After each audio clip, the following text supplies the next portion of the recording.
Story 1. My brother will not leave cheating girlfriend. As the title suggests, my brother will not get out of the bad relationship that he is in. I know it's none of my business, per se, but he lives with me and as an older sister I cannot help but worry for him. As some background information, my brother moved in with us a couple months back after graduating high school.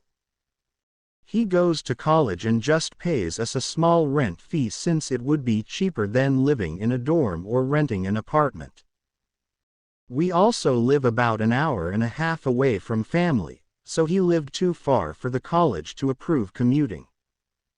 His girlfriend is a senior now and they have been dating for little over a year. Everything was seemingly well until he moved away. Keep in mind his girlfriend lived far away anyhow and him actually moving in with us they are only 40-ish minutes away from each other. They also used to work together. Before he moved, they were both distraught at the distance. Keep in mind it's only maybe 20-ish minutes more than it was previously, and that's when everything started. She was worried about not seeing him as much since they have different school schedules and work schedules now. I mentioned to them it will be fine and you will get it worked out. However, I think we can collectively agree teenagers can be fairly dramatic. I also don't say that to belittle their feelings either, I just know how both are. I also like to point out my brother seems leagues more mature than her, and again I mean that in the most polite way possible. She would come over once a week for several hours, and which I do not mind at all. They would also FaceTime essentially 24/7 and text too. She claimed still this was not enough. Eventually my brother figured out she was talking with a guy from their work. This is when they all still worked together. And he mentioned to her as long as it's work-related and appropriate it's fine. He then finds out she's talking to the guy behind his back and deleting text messages. He gave her a chance and they seemingly settled down. The red flag to me, however, was she said she did it to make my brother jealous and that she doesn't get to see my brother often. Keep in mind what I mentioned prior, how much they see each other. He made her block the guy and she promised not to talk to him again. Keep in mind she was crying, saying she's sorry, etc. My brother thought she was genuinely apologetic. I was hoping this was an immature choice on her part and it was the end of it. Fast forward to maybe a couple weeks afterwards. He comes to find out she was trying to get a hold of the same guy through a social media app with the intention to continue to talk to him behind my brother's back. He broke up with her for maybe half a day. She was doing the same thing, crying, apologizing, and even went as far as harassing our mother to get my brother to talk to her. He ultimately gets back with her and says it's because he's young, dumb, and in love. But I find the whole thing really unsettling. I understand her being his first everything will make this difficult, but my brother is usually so rational. There are some other traits that are concerning of hers, but I will not get into it. I tried to talk to him rationally, like an adult, but he could never get me a straight answer. He knows this is ridiculous. I am frankly tired of hearing about the constant back and forth. Seeing he lives with me, and I worry about my very young son because he has grown attached to the girlfriend and I am afraid the back and forth might confuse him. He's not old enough to understand. To clarify with the cheating, as of right now it is just emotional, but I worry it will eventually escalate. I don't want my brother to get hurt and I don't want something worse to happen either. I know it's none of my business, but it's hard to not feel slightly involved considering the living situation. I frankly do not want her over at this point. I completely understand she's young and she will make mistakes and I don't wish any ill will on her. I just don't think she's ready for a semi-adult relationship. They are similar in age, but in different parts of their lives. It takes two emotionally mature people to handle that. Hopefully I explained that right. Sometimes I have a difficult time trying to convey my message. It's just awkward when she comes around knowing what's going on. I just wish my brother would come to his senses. He's in college and he needs to focus on school work and enjoying this time in his life, not having to worry about what his girlfriend is doing. It's to a point he sneaks and checks her phone, and I feel like at that point you just need to end it, if you are that paranoid. Story 2. AITA for telling my parents to stop glorifying their role in my successes. I, 35F, have had extensive time in higher education, honestly too much. It is also important to note that I am one of 3 siblings to my 2 parents who are still married, and I am the middle child. My relationship with my parents, to say least. My parents have always encouraged my older sister and I to pursue education. My brother is a different story altogether that I will not get into for now. As such, I have gone to graduate school and gotten a few degrees. Now, to kind of move on to the story, my parents also have glorified what I have accomplished. Posting on social media to show off my accomplishments and how proud they are of me. They are also the types that like to celebrate, so graduations are a huge deal too. In addition, I think it is more for face value than anything else. The reasons I have for feeling this way are due to multiple instances. When I was overseas during graduate school, my parents told me they would visit. I did not expect this but was excited.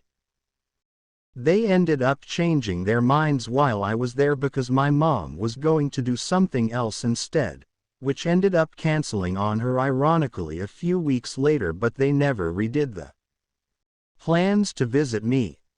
Yes, they are world travelers and have been known to randomly go on an international trips with less than 48 hours notice. Apparently it is inexpensive to go to Italy last minute in February. I just completed my doctorate in education in December 2022. Originally, I was going to walk in graduation, told my family. Cue the complaints about traveling to a wintry place in December. I told them I could do the May graduation instead if there was an issue. Was met with various reasons why they might not be able to come. These conversations took place in September 2022, so not last minute by any means. I am not mentioning my sister's reaction and such here, that is another long story. I decided to not walk at graduation after all. My family would not come, and my significant other was on a work deployment and could not make it. They tried requesting it off to no avail. The university itself contacted me, changing my mind when they said I could walk in December 2023, although I was done the year prior when my son would be able to make it. This was decided in January 2022. I also received my degree in the mail, took a photo with it and sent it to my parents. This is when they did not respond to my text or call me but took to social media to post the photo without asking me first in a long paragraph of their role in my success and how proud of me they were. I was not tagged in the post. If I was not mindlessly scrolling days later, I would never have seen it. To continue the timeline, we are now in late May, early June 2023. And I have purchased my very expensive doctoral gown. I am a teacher at a high school and figured I would wear it there, as all teachers are expected to dress in their gowns, robes alongside the students. I sent a photo, as well as post others on social media, of me in the gown with others. My mom messages me about it and asks to send her more photos of my graduation. I corrected her on what I was doing because She could not have made it before proceeding to extensively tell me about the dental work she has done recently, mostly cosmetic, her reasoning. She then goes on to say that she hopes I did not decide to walk due to her. I told her that honestly, the fact that none of my family could come, even though I offered to help pay for trips, had me thinking of not going to the ceremony and feeling hurt. Then I told her about my conversation with the university and how I will walk in December 2023 because my so could come. She disappeared for a bit after that. In late September 2023 I told my folks, again, that I will be walking in the graduation ceremony for my university in December 2023. I did this with the full knowledge that they might not do anything about it, but felt like I needed to say something, or it could blow up in my face. My parents did not respond at all to me during this text conversation. They are difficult to call. So, this is where I might have stepped too far and become the asshole. Weeks later my mom texted me, asking for photos of my graduation that she could post online after because she is so proud. I said sure, but what would be better is if you came yourself to take those photos. I heard various reasons why they could not come, from her dental work to the dogs, etc. I told her that she, and my father, should stop glorifying themselves in my success when they cannot make the biggest event of my life and career. That I was the one who accomplished all I have done, not them. They may have been my parents and helped me in many ways, but my educational success was not one of them once I went to university level, so stop saying it is you that made me who I am. I have not heard from my parents since. Story 3. Am I the asshole for wanting to move out after my best friend got back with her ex-boyfriend? Background info. My best friend, we are gonna call her Amanda, and I have been friends for about 1.5 years. We met at orientation the summer before freshman year of college and are now halfway through our sophomore year. At the time when we met she had been in a long-term relationship with her boyfriend, we are gonna call him Jacob, for about 3 years. Amanda and I had never been super close during freshman year. We were really good friends, but I would never consider us best friends until this year. We never really hung out, whether it was on campus or off campus, because Jacob never really let her. We can see where this is going. He always either had to go with her and stay the entire time, or he had to be so busy doing whatever he wanted that she could come hang out with us, which was very rare because she did everything he said. The only times we ever went out together our freshman year was her birthday and Halloween, both of which were with him, and he had to approve of everything she did and where she went the entire night. He actually ended up ruining Halloween because he got mad at her over something so random, and they sat outside the house the entire night fighting, so we never even saw her.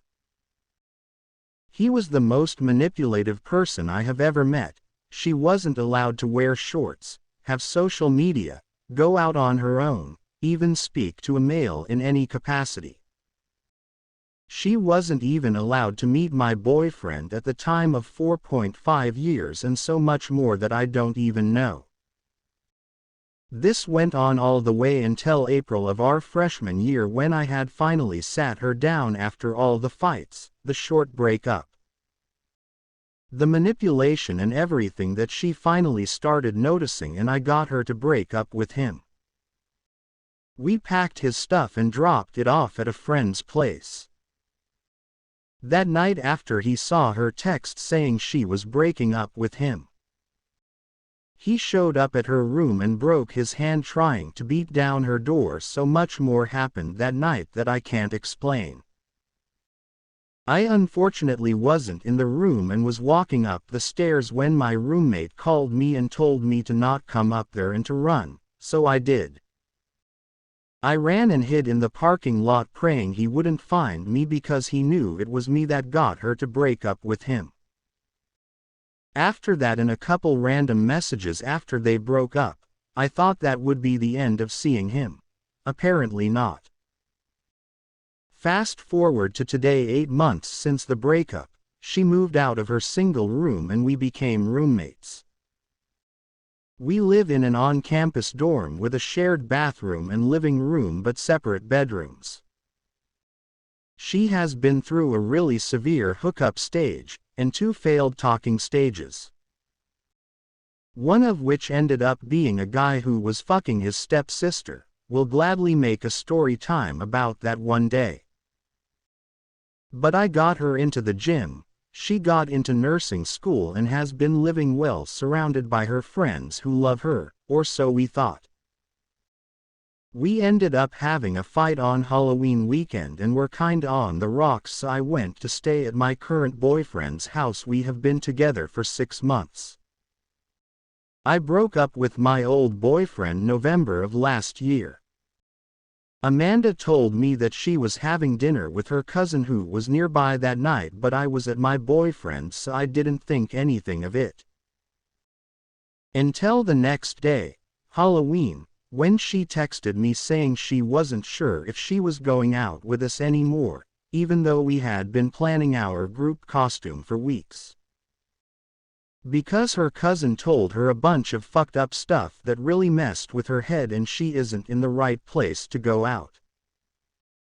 I asked her what was up, but she said she needed time, so I gave it to her.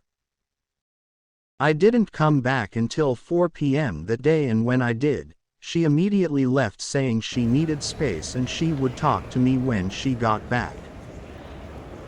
She eventually came back around 7 p.m. and told me it wasn't her cousin who she had dinner with, and when she had just left it wasn't to get space, she was with her ex-BF Jacob. He ended up spending the night that night when they had dinner and had been talking for over a week. She went on to say that she didn't know how to tell us and she was scared and doesn't know what she wants, etc., etc. I told her that he wasn't a good guy and that I didn't want him around if I was there. I didn't understand why she would go back to him after everything.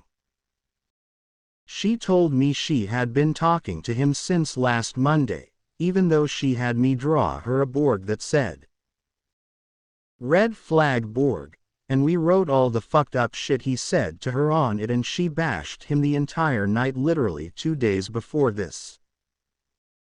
She said that she tried being with other people and all this stuff, and I told her that was the problem. She wasn't comfortable being by herself and she can't keep looking for it in other people, but it was no use. She wasn't hearing anything I had to say cause she had already made her mind up. So I left. Our mutual friend ended up picking me up and taking me to her house where I filled her in on everything and we talked about what we felt because she also hated Jacob with a passion. While I was over there, Amanda texted me saying she was going home. But when I looked, she blocked me from seeing her location as well as took me off her private story and blocked our friend from everything too. We eventually called her out on the lying.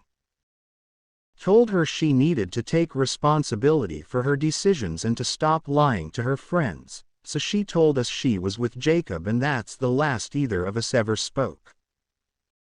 It's now a week later. She has continually seen him and still hasn't spoken to us at all. I've decided that I think it's best to move out, even though I don't want to lose her as a friend.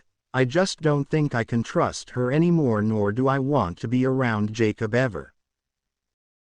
I have past abuse from my stepfather, so having to be subjected to another abuser in my living space like I do at home isn't something I want to do, and I can't have it. But I don't trust her to respect my boundaries or feelings since they clearly don't mean much to her anymore.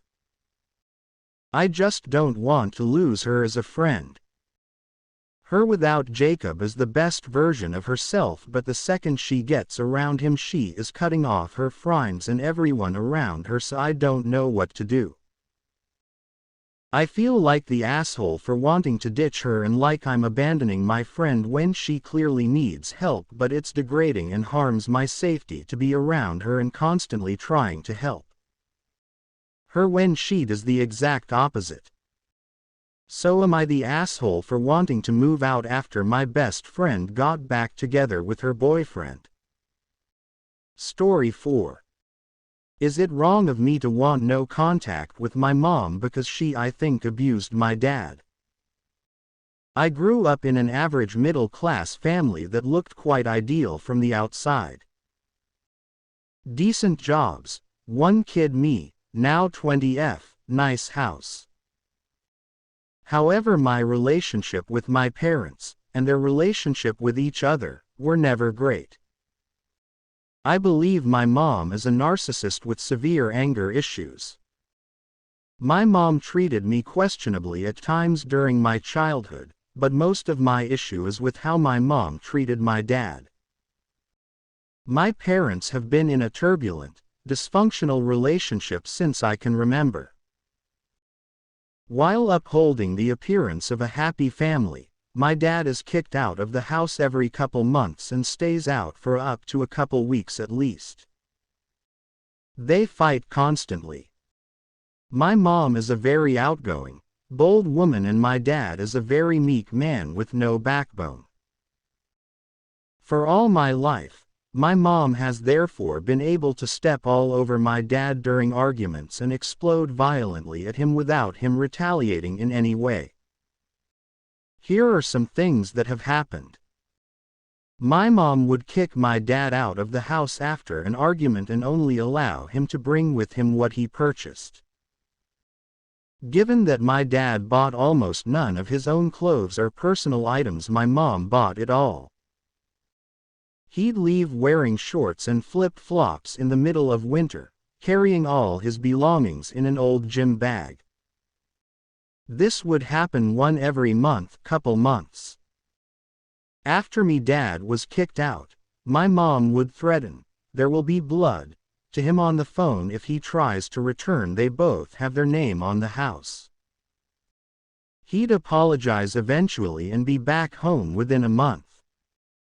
My childhood bedroom was right across from my parents', so I'd hear their fights a couple times a month while lying in my bed.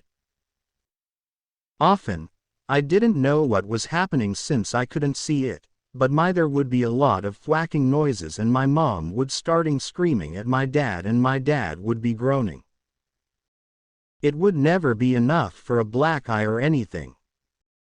Judging from the noise and carnage left behind, she'd throw laundry baskets at him, try to hit him with coat hangers, try to bash his head against a wall, etc. I was afraid to go home from elementary school sometimes because my mom would threaten to hurt my dad if, when we got home, he had not cooked the food to satisfaction. My dad has few life skills and cannot cook at all. For example, she threatened to pour boiling pasta water on him if the pasta wasn't cooked to the right softness. I dreaded going home all day because I knew there would at least be screaming because he didn't cook something right. My mom smacked my dad during blowout arguments, causing his glasses to get bent or break. He went to the glasses repair shop dozens of times during my childhood. My mom swears this didn't happen and that I'm a liar, but once my mom poured a pot of boiling oatmeal straight from the stove where it was cooking onto my dad during an argument. I remember him screaming from the pain and my mom storming up to her room. Days later, my dad was helping me take a bath. I was very young, probably around 5. And I saw some intense scabbing on his arm from the burns. I asked, "What is that?" And he said, "Nothing, it's fine." And we never talked about it again. My mom hit my dad during an argument right after he got a tooth removed, causing the cotton pads in his mouth to fly out and blood to get on the ground. He was subsequently kicked out. My mom would verbally abuse my dad as well during arguments, calling him a scumbag, piece of sh*t, better off dead, will throw a party the day he dies, pig, monster. I'd say this occurred once a week. To be clear, the violence was always during arguments, and most of these arguments were about serious things, such as my dad not standing up for her against my grandparents, his parents, and him neglecting his health conditions. But in none of these arguments did my dad make any threats or physical moves towards my mom. Like I said, he is a very timid, mild man. He also never called the police on her or put up any fight. I have vocalized my concerns to my mom and she says what she has done is not abuse, and my dad, shockingly, agrees with her. He says I have to be nice to both parents no matter what because they're my parents, and they both agree that what happened in their relationship was none of my business.